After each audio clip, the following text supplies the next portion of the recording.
Tossing frag!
Communist or was some sort of disloyal person, a kook, there's a word, and now it's conspiracy. See, they've made that something that should not be even entertained for a minute, that powerful people might get together and have a plan.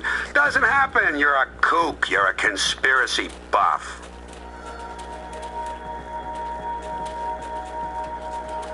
What is at stake is more than one small country. It is a big idea. A new world order. Out of these troubled times, our fifth objective, a new world order, can emerge.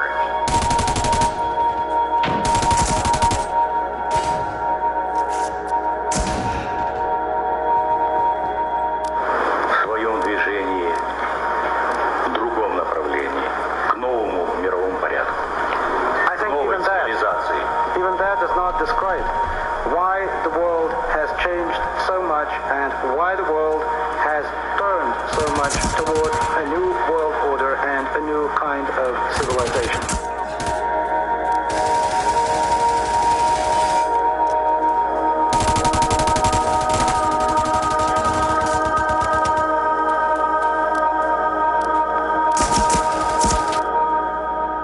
After 1989, President Bush said, and it's a phrase that I often use myself, that we needed a new world order, and instead it looks like we got a lot of disorder.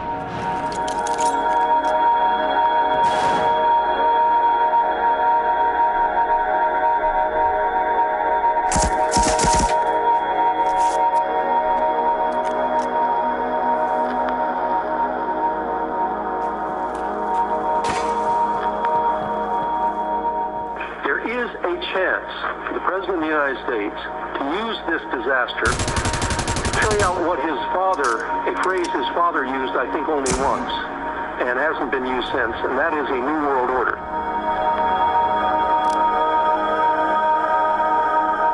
This was a stirring address, in my view, shorter than his father's speech when he announced the New World Order.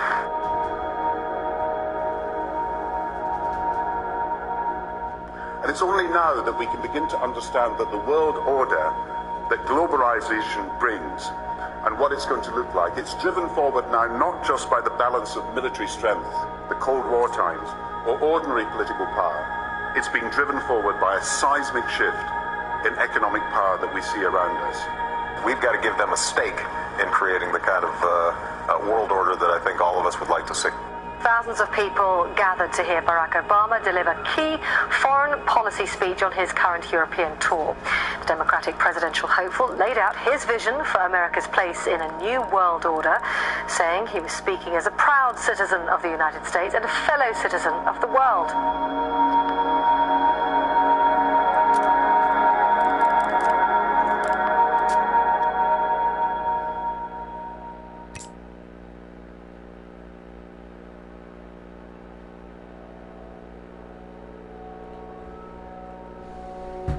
This film is unique in that it systematically studies the origins, activities, and destiny of evil.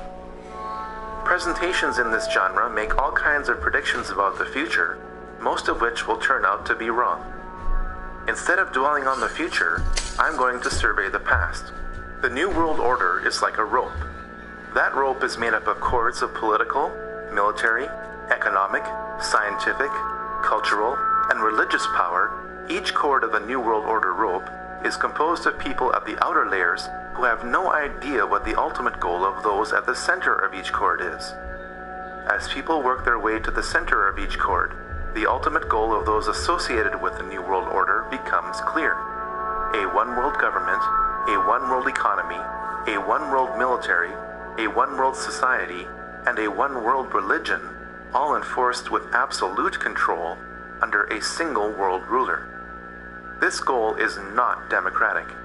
In fact, most people will not want this goal to be pursued because it limits their freedom.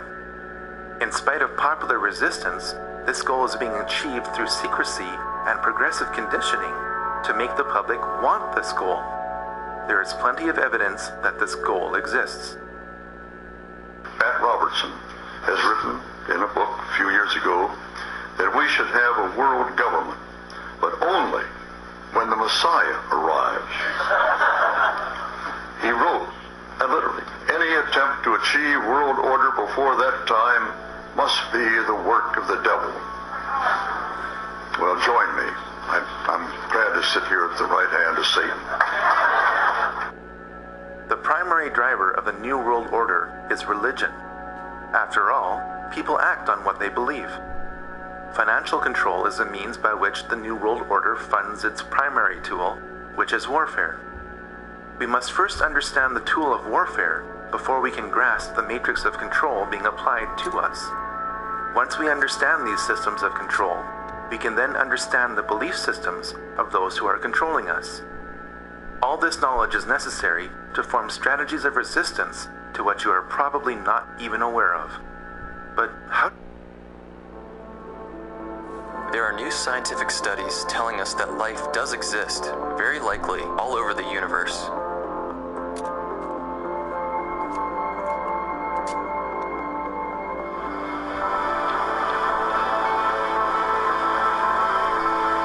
Our universe is full of forms of life.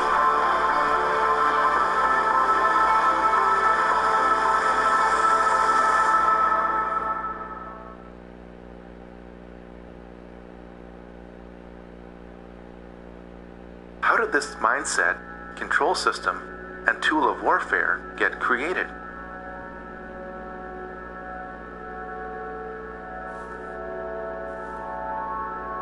All secret societies trace their origins back to the ancient mystery religions practiced in Sumeria, Egypt, and Babylon. These ancient mystery religions were responsible for keeping a closed population in total subservience to a small elite, which were worshipped as gods, or as intermediaries between the masses and the gods. Knowledge is power. If you know when the next solar eclipse is going to occur, and others around you don't, you can demand a lot from a primitive society when you threaten to darken the sun. People with secret knowledge of astronomy are going to try to keep that knowledge to themselves.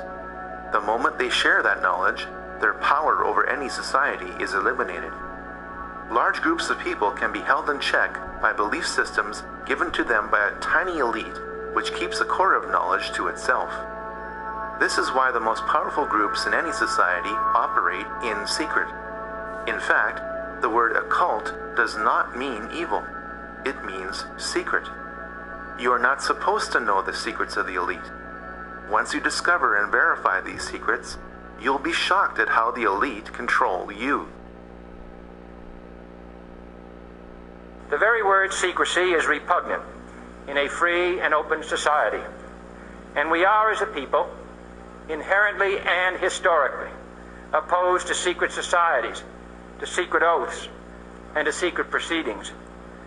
And there is very grave danger that an announced need for increased security will be seized upon by those anxious to expand its meaning to the very limits of official censorship and concealment.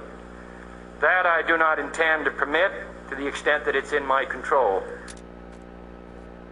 For we are opposed around the world by a monolithic and ruthless conspiracy that relies primarily on covert means for expanding its sphere of influence, on infiltration instead of invasion, on subversion instead of elections, on intimidation instead of free choice, on guerrillas by night instead of armies by day. It is a system which has conscripted vast human and material resources into the building of a tightly knit, highly efficient machine that combines military, diplomatic, intelligence, economic, scientific, and political operations. Its preparations are concealed, not published. Its mistakes are buried, not headlined. Its dissenters are silenced, not praised. No expenditure is questioned, no rumor is printed, no secret is revealed. Government at all levels